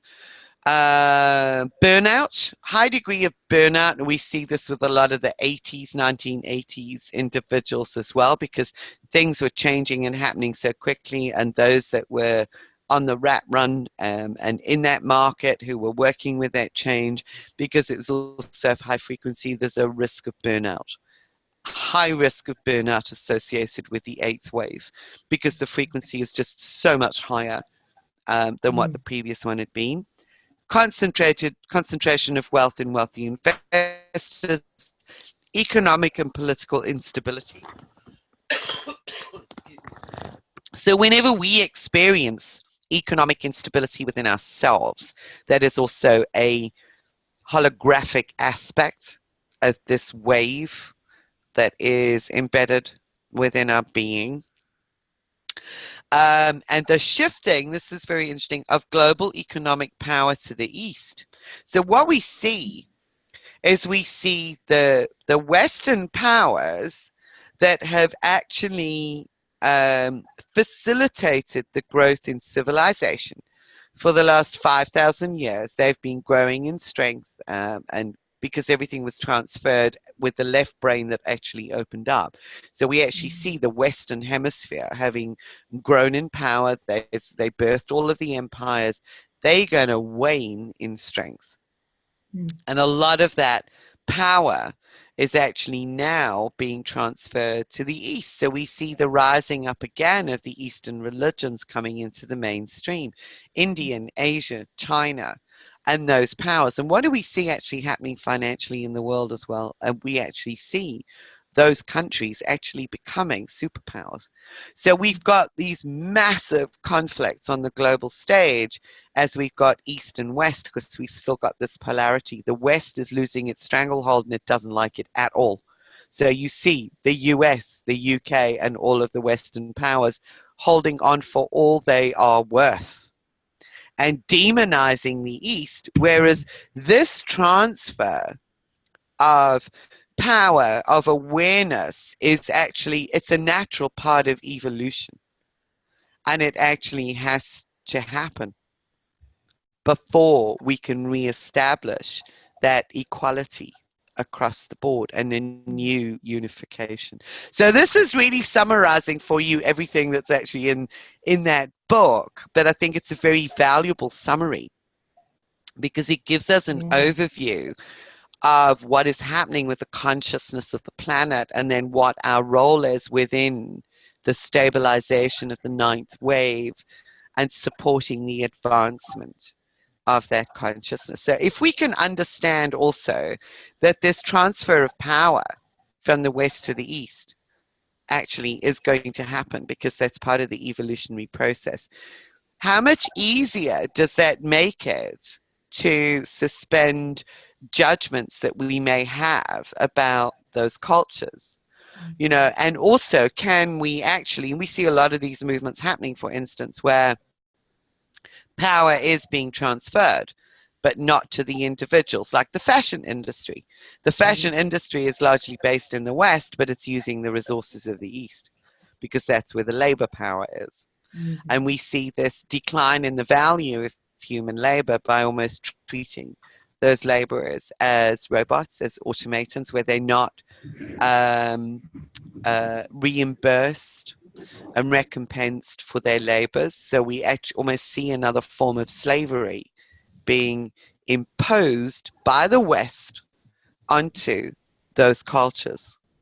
And there's a lot of documentaries and a lot of uprisings happening at the moment, a lot of social movements that are actually saying no, and I will not shop at places like Primark or Walmart, or, you know, be aware, folks, that this is what's happening. Or the brand labels that actually use the same slave labor but charge 4 times as much for an item as what you can get, so that they can fill their profits, their pockets. So we see, you know, Change, the SomeOfUs.org, Avars, and all of the social activism sites gaining momentum in respect of mobilizing the power of the collective to bring awareness to these issues and to begin to bring change.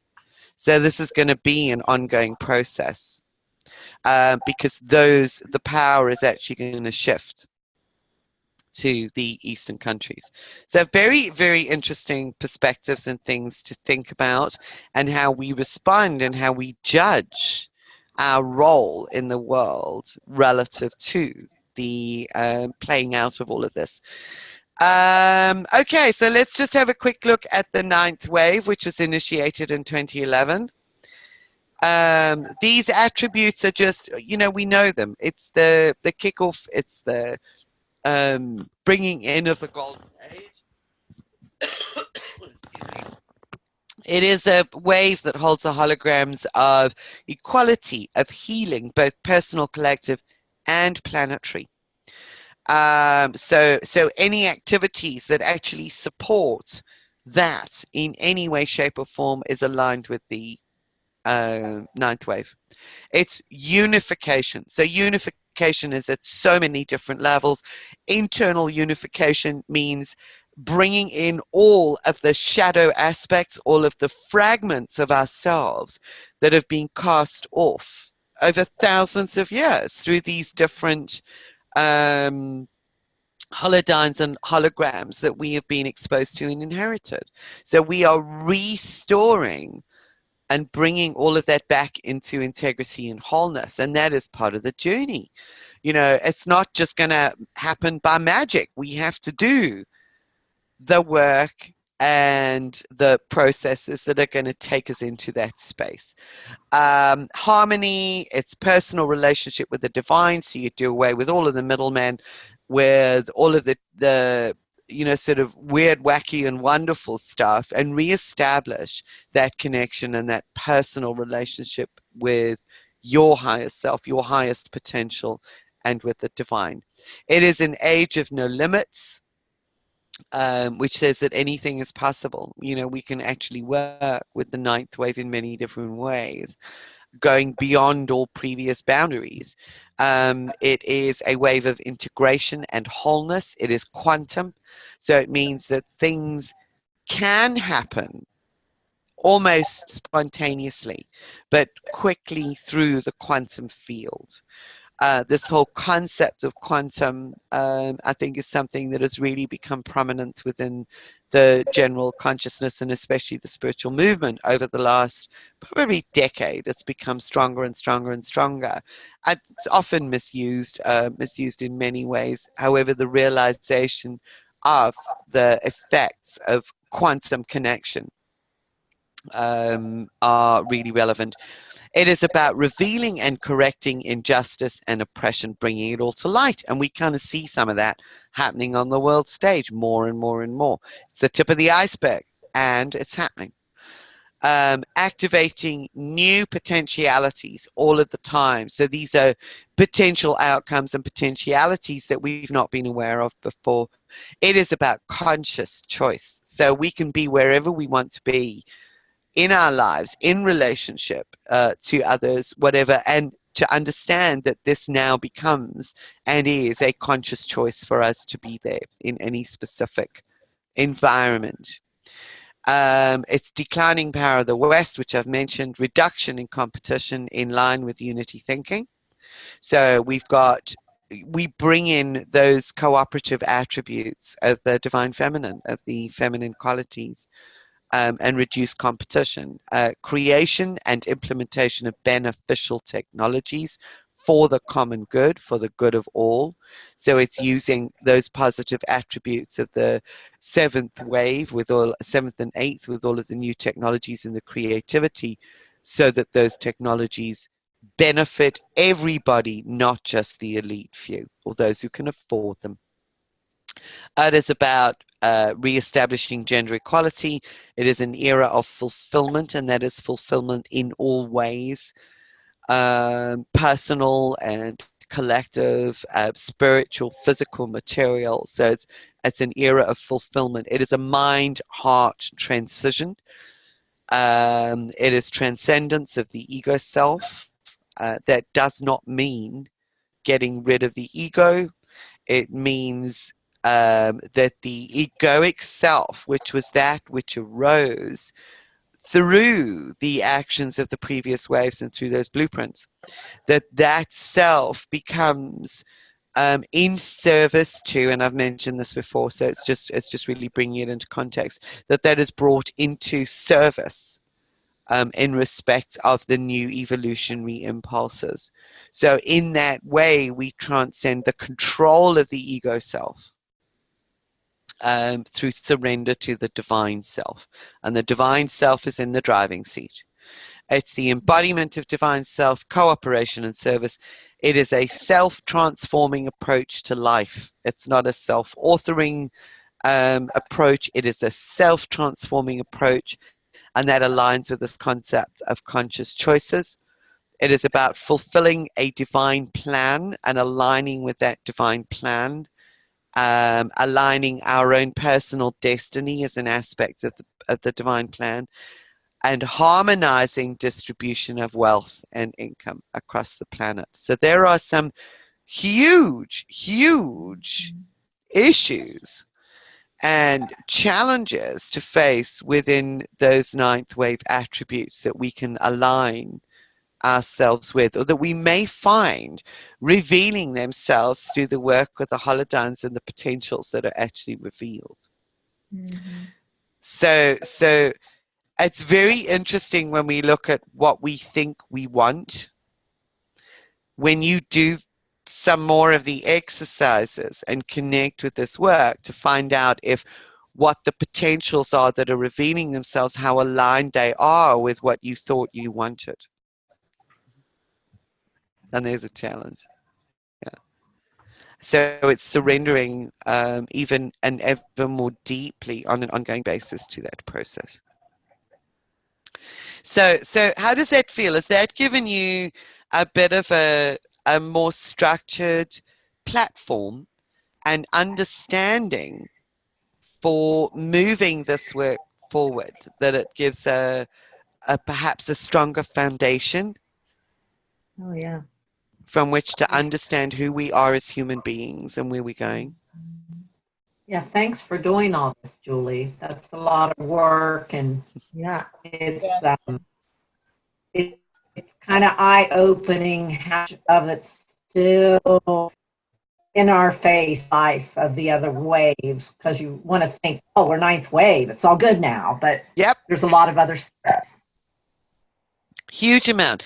And I think that it helps to maintain perspective, because a lot of people just want to do all of the you know, like, yeah, we're in the ninth wave and it's actually all wonderful. And even if you read Carl's book, which I've been through a couple of times, you kind of go through a section and you go, yeah, I get that, that's really interesting. And then you go into the next chapter and you go, oh yeah, I must remember that. And you go to the next chapter and you go, oh yeah, I must remember that. And I found this really valuable for myself also, to go through and extract those key points that we can all work with. So very, very valuable for me.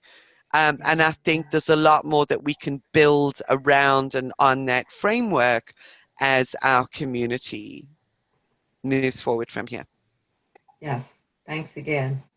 No, thank you. Because without you guys, I wouldn't have had the motivation or the impetus to actually do that. So I'm also supremely grateful to all of you. Thank you.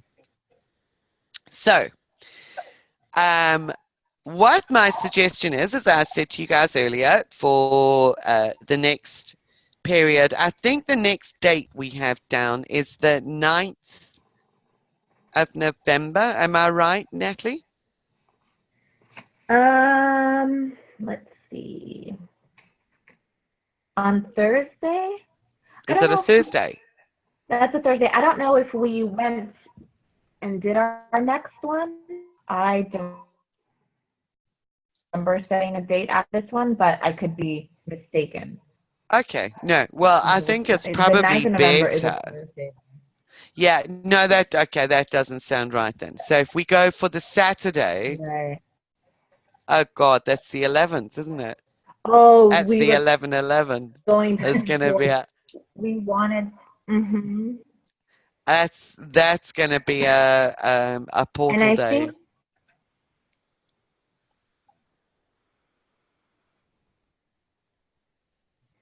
Have we lost you, Natalie?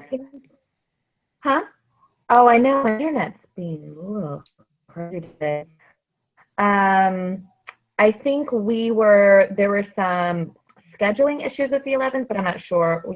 I don't have any. I'm looking at. Yeah, I think there might be. We could perhaps do it on the 12th, which would be a Sunday. So I don't know how you guys would feel about that.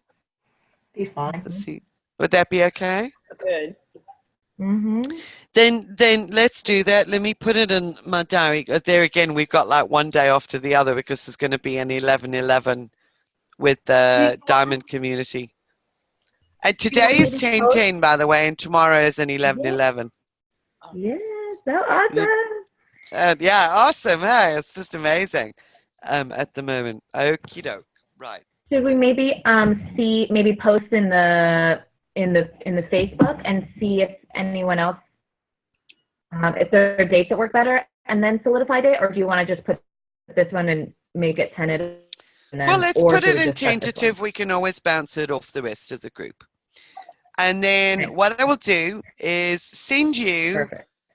the script Oh, for good. working with the Holodance. So formalize it.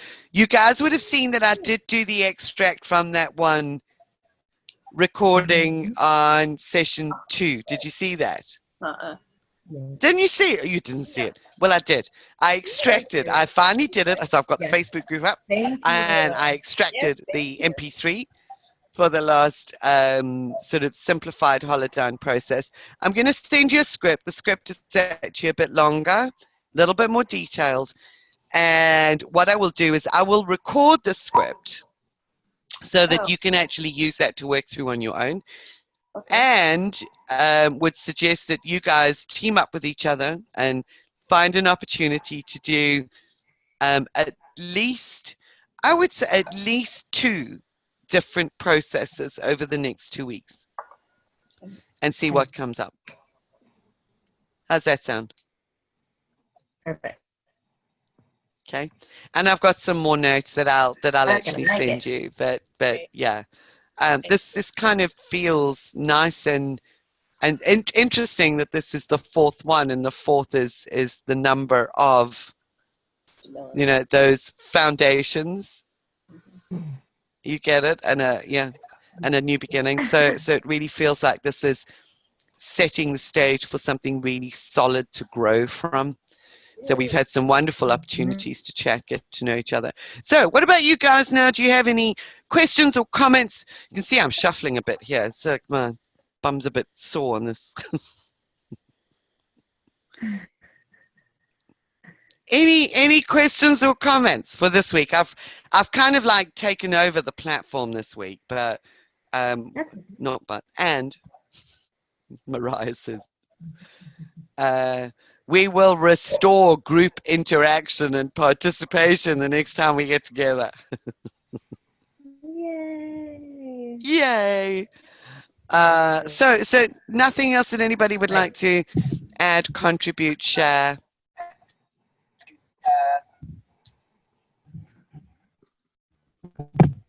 No. So now, how many people are in the group right now? Yeah. 9. However, I think there are 7 of you that are active. 1 is not on Facebook. Okay. And she's joined us once or twice. Dao Yi, has she joined us once or twice? Once, I think, as you know, the first one, because she couldn't figure out how to get Zoom active on her computer. So I think we got 7 of you active. So it's you guys plus Rachel and Laura. Lori. That's 7. Yeah. What about and then Jennifer? Oh, and Jennifer, yeah, of course. Oh, so another 3 would give us a really nice even number.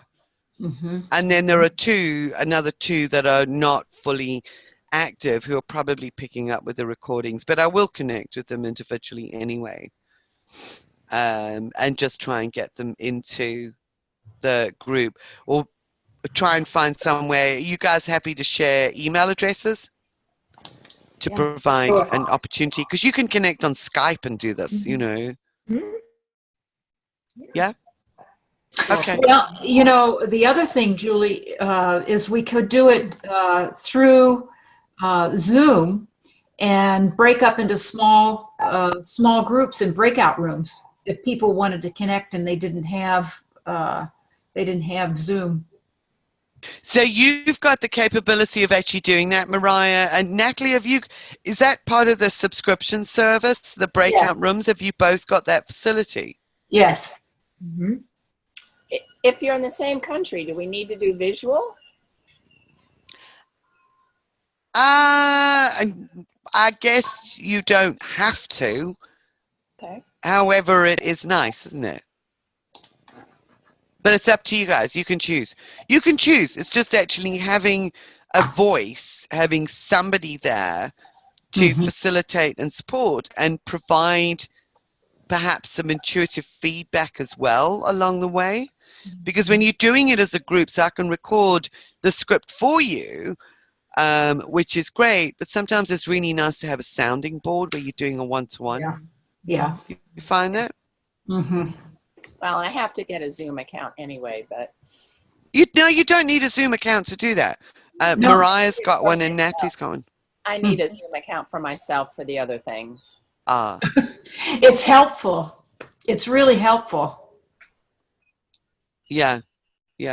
I'm still trying to decide whether I should get a Zoom account and cancel the Click meeting. Mm. Although with the community gatherings, I don't do the visuals. Well, you It's don't presentation. have to watch Zoom either, do you, Natalie?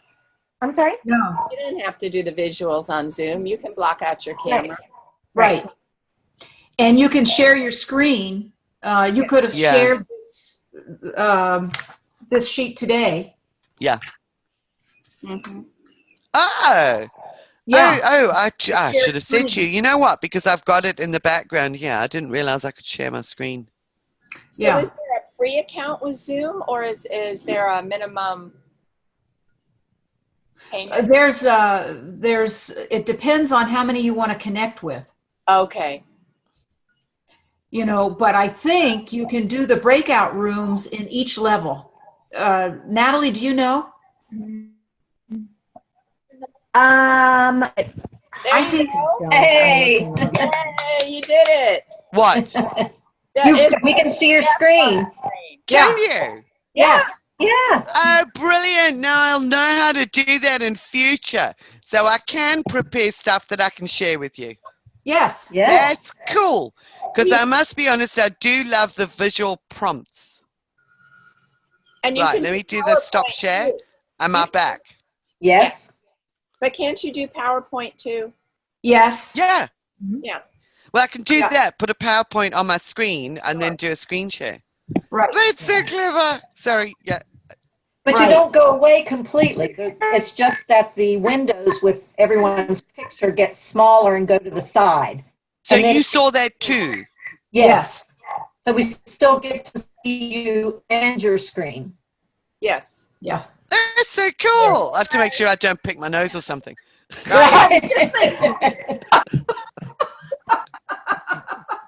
Mary. Sorry.